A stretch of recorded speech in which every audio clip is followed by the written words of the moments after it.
Welcome back to the finish line in association with betopin.com. For all the latest odds from the world of bookmakers, head over to betopin.com. So we're back again with our weekend review, and we're going to go through races from Kempton and races that happened on Earl over the weekend. But before we get started, news has just broken that Laurichburg is out for the season. So he's gone from the Arkle, and now later is 3-1 favourite. So they're blowing it wide open. Other breaking news for Andrew is Clonmel Blue still got no chance, but there we go. Was there any need for that? Poor Clonmel Blue, yeah. On the blue. Yeah, shame he's gone really. I thought he was the winner of that. It'd be interesting now. Leila's obviously there, Defi DeSoy. He might get changed, I can see it happen. Come back for 2 miles. Glenn Force is still obviously bolted last day, so yeah, it's wide open now in my book anyway. Yeah, I'm happy with Clonmel Blue. On the blue. Right, so we start off with Kempton, and the Pendulova Chase and Bags Grove came out on top in this one. Yeah, if he jumped well, travelled well, which is exactly what his main rival, Secret Investor, didn't do really. No, he didn't jump, he didn't travel. It was very disappointing. Hopefully he'll bounce back from that in something. Bags Groove, yeah, look, he's a likeable horse. You know, what he'll go on to now if he goes on to the festival, I'm not quite sure, but that Castafori in second, there, she was so game. She's lovely. She's had to improve. Kept galloping. Whether that lets the form down though is the only thing. Is in if you're looking at it as Grade 1 form, I'm not 100% sure. She's coming out. She's coming in there on the back of 2 wins though. She is, yeah, and like, there's no doubt she's improving, but I don't know if it's proper Grade 1 form. Oh, probably not. He's probably stuck now in between a rock and a hard place. Yeah, he is. He's not really good enough for the Grade 1s. He's probably too high in the weights for handicaps. Yeah. So he's kind of... He's a likeable horse though. Yeah. You know, they'll have plenty of fun. Yeah, he was good that day. But where, as you say, where he goes now is another thing. Yeah, where they go with him is the only thing. But no, he was good. He was good at the weekend. Yeah, so next we go the Dovecot and Angel's Breath. Yeah, I texted you after this race. I didn't see it live, and we were I was getting a bit excited because he got beat about Classical Dream. I sat down and watched the replay this morning. I actually thought it ran really well. Did you? Yeah, I thought he was really keen. He was keen early, and then I thought he just got outpaced, turned down the back and turning in, and then I thought he ran on very well. Nicky's come out and said he'll come on leaps and bounds for it. And a race like the Supreme that you have to stay in, as long as he's not stupidly keen, which I don't think he will be. I think he was just fresh and ready to go then. I actually probably like him more now after that than I did before. Really? Yeah, honestly. I thought he ran a really nice trial for the Supreme. I think he'll stay all the way to the line. Look, whether he wins or not, but I wouldn't be put off him. He was given a nice, careful handle when Nico knew he couldn't win. Yeah, exactly. From what Nicky's saying, he got held up with snow and stuff in 7 Barrows. So he said he hasn't done much for the last 3 weeks. So if that's true, he should come on for that. I quite like him. The winner did it well. And again, Harry Cobden gave him a ride that Angel's Breath knew he could be keen, I imagine. He just went a nice pace in front. The race was run to suit him. Quickened up, idled after the last. The only issue is, should Angel's Breath be beaten Southfield Stone if he's going to win a Supreme? The answer is probably yes. But in saying that, I liked Angel's Breath's run. I wouldn't be too put off him now. I think it's an each way chance anyway. Southfield Stones has former Elixir whatever you want to call it. He does, yeah. And look, he's not by no means a bad horse. Whether he's a Supreme winning horse, I'm not sure. But no, Angel's Breath, I wasn't too put off. On the back of that form now, is Thomas Darby way overpriced for the Supreme? Because he's after beating Elixir around Cheltenham. Could be, yeah. He's 25s. He's a big price, isn't he? He could be the... Like, you look at that Vision d'Honneur 20s, God, I wouldn't touch him. I'd much rather Thomas Darby at 25. So, he's got an outside chance. You can't have the favourite. No, not in a I don't million like the years. formula. I don't like the formula No. bet for hurdle. It was run for front runners. A friend of mine will kill me now, but Blue Cavalier was third. He wouldn't come anywhere near anything in the Supreme, you know. Yeah, I'm not sure of the form of that, but look, Classical Dream wins it. End of story. yeah, hopefully. Here's hoping. If he runs in the Ballymore, I swear to God. I know. I might shed a tear or two. I'm a little bit worried, but no, he's going to have 14s again. Yeah, no, he's going to go in underestimated. I think. I still like him as well. Right, so, yeah. Right. We'll go on to the Grade 3. Can't talk today. Grade 3 handicap chase that Walt won. Walt won it well. Yeah, interesting horse that. He was bought out of Henderson's for 30 grand after he hadn't won a maiden hurdle or anything. Bought off the Sullivans, I think. He won that off 134. That race was run. There's one horse in this that really caught my eye, but that race was run at a steady enough gallop, and then they quickened it up. Walt was always in the right place. He's brought his form up to a new standard, but he won that off 134. You imagine he's gonna get £6 for it. He's gonna be 140 horse now. Is he a 140 horse? I'm not sure. No, not really. Double Shuffle ran well. You know, he ran his race. As usual. Yeah, ran his solid race again. Always runs his race. I really like him. Glenn Rocker looked like he was going to get tailed.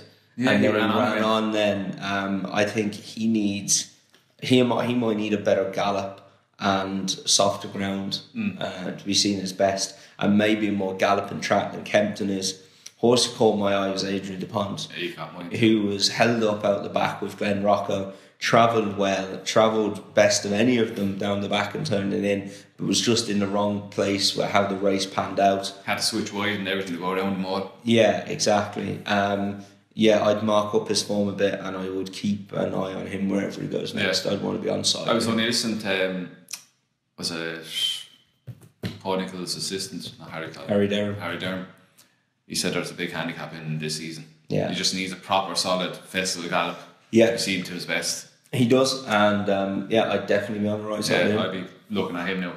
The other one there was Fusel Raffles. So was bolted up in the Adonis. Oh, the Nicky Henderson horse. Yeah. Seen this morning, he's got a cut, which he said is deep and bad, which isn't ideal a couple of weeks before Cheltenham. But look, the form of that race, the seconds rate 129, the first rate 124. You know, that's a bit dodgy, but he couldn't have been more impressive. Could be anything, you know. He knows how Eric. Yeah, like it'll be hard for him to put it up to Sir Eric, but he could be anything. But if he's cut himself, it's not ideal. A couple of weeks before. He is currently. We get there now. I'd say 13-2. Second favourite. Yeah. I'm still with Sir Eric, but no, he could be anything, that lad, and he was very likeable. Yeah, he done a belly sprinted. Yeah, right away from the end. That's Kempton on. Now, Bobby Joe Chase, good out Raf Linden. Jeez, he won that well. He did, yes. Flip over to my notes. 10 stone 10 on the national. Does he? Yeah, lovely racing weight. My only problem with him, does he throw himself? He doesn't look the most straightforward over a fence. He kind of comes into them, and if he's wrong, he just launches himself at them. He got bottomed though. Yeah, I don't know. I'm just worried he launch himself at something stupid. But I mean, he's got a touch past this horse, and I do. I really like him. Winner of 4 Mile last year. Yeah, but he's got a gear as well. He does. As long as he doesn't throw himself at a fence, I'd be strong. He's kind of decent. Strong on him from the national. That was that Bobby Joe Chase, really. Bobby. I like Raf Linden as well. So that's that. That's that one though. So now we'll go on to Sunday and the car from Naas. We start with Paddy Power on-site at Novice Hurdle, where Chosen Mate came out on top by the narrowest of margins. Yeah, he did. I thought he was in front a long way out though. Yeah. Travelled very well and just kind of took Davey there. He was in front from 3 out, so idled enough, you know. Hannon closed late on. It was a nice performance for John McConnell's horse. Yeah. Funny enough, John McConnell trained the winner of a grade 3 in Fairless last week, and like nearly won a grade 2 here. Would have topped off a great week. Like, that's some week for him. He's actually just on a John McConnell note. When his horses come into form, you really need to follow them. Yeah. And he's got 2 interesting runners in Musselburgh on Thursday that are entered, so just keep an eye on a couple of those. They could go well. But yeah, no, look, what it's worth, I think they're not grade 1 horses, they're probably the grade 2, grade 3 horses. Yeah. But yeah, they look nice. That hand could be unexposed. He picked up well from... Yeah, I like the look of him now.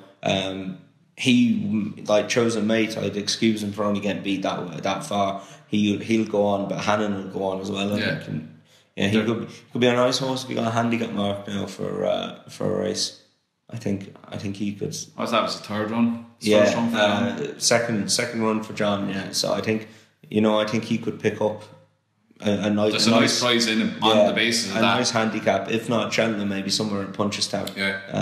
But yeah, I thought that was a nice performance. I agree, totally. The bumper, midnight run, ended up just run. Yeah. Enhanced Environ's chance of winning that bumper at Cheltenham. Yeah, another nice performance. He travelled best, came around the outside, picked up to take it up, and went a couple of lengths clear, took a couple of lengths out of them, and from then he just kept going his own pace. But it was a good performance, as you said. It enhances the Envoy Allen form, which looks pretty solid now, I'd say. Yeah. I still like Blue Sari, but again, it's one of those races. We don't know who's better. You know, we're only going on our opinions. And what's going to take in the preliminaries better? Yeah, you've got to think about all that. But yeah, no, I know Envoy Allen was liked from his time point to point. Yeah. So he's a lovely horse, and his bumper form is stacking up now. I'm sure he'll be bang there for Cheltenham. I agreed. And then it's that over the weekend that caught your eye on. Yeah, couple there. Two horses at the weekend, both non-runners. Sickening, really.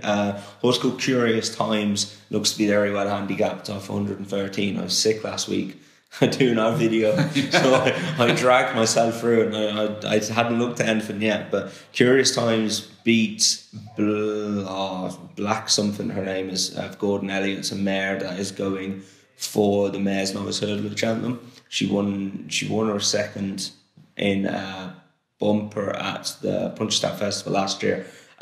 He beat her, and I would say he is very well handicapped. Pretty sure he's off 113. What's the name? Black Tears, that's her, yeah. I would say he's very well handicapped off of that. I think it was that race then, EJTK of Gavin Cromwell's, first run after a break, missed 2 out, landed on all fours, and then flew home after that, jumped last well and flew home. She's one to keep an eye on next time out. She finished very well in that race, and she didn't miss the second last. She didn't nearly have won. Yeah. The other non-runner I backed on Saturday was a mare of Philip Rothwell's called Costalita. Massive price. If you take her form literally, she's no form whatsoever. But she ran a lovely race last time in a Mares Maiden Herd at Clonmel, which was the Thursday before last.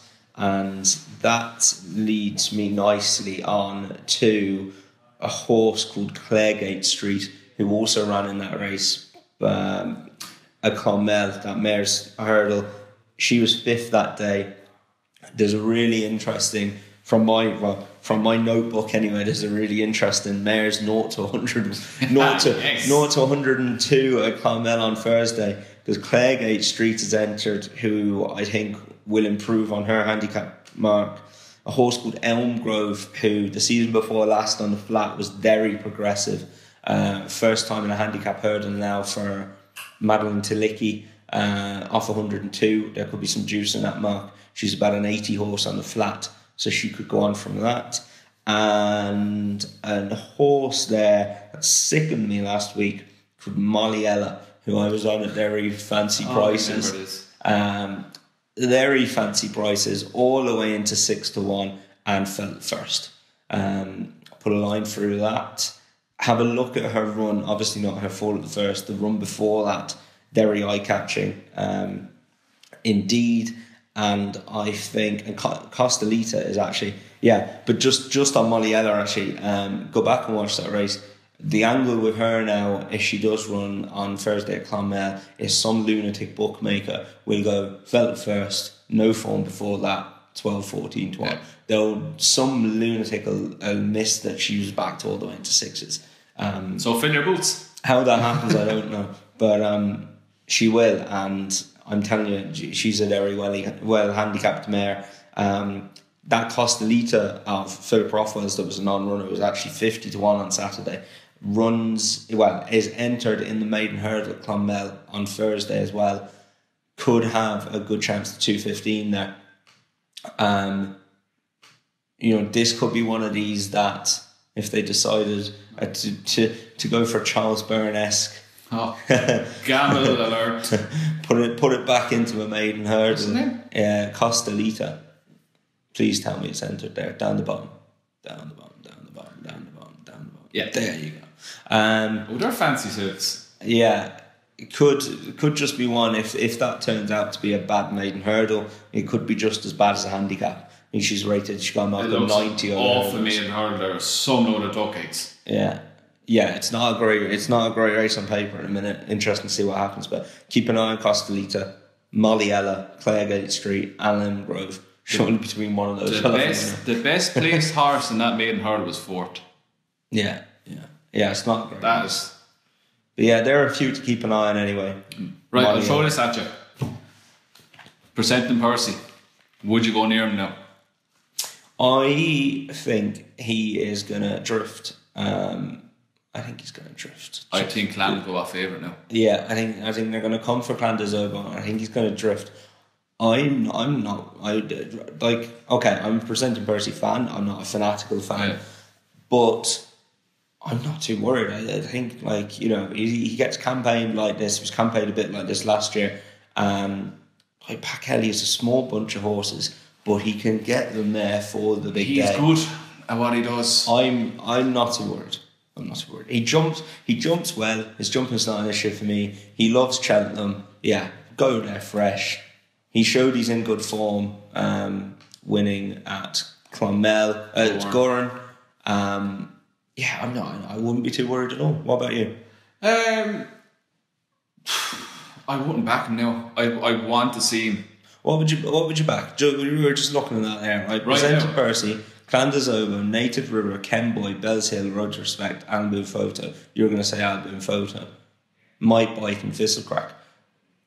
You couldn't touch Might Bite. Clan de Zobo. He's back Clan de Zobo. On visually on what he's done. I'd still be keen on Alboon Photo, but there's something about Presenting Percy now that's actually absolutely thrown me away from him. I don't know what it is. I don't know if it's the fact that I haven't seen him jump the fence this season. That's funny because the more this is going on, the more I'm coming towards him. But there's a few in there that I wouldn't touch. Him, especially each way, I think he'll go out to 4-1 definitely on the day. I'd be happy enough to. Yeah. So we wrap it. One more thing, quickly. Barry O'Neill has been booked to ride Discorama in the 4-miler. Fill your boots. So that's it for this week. And we'll see you again during the week for our weekend preview.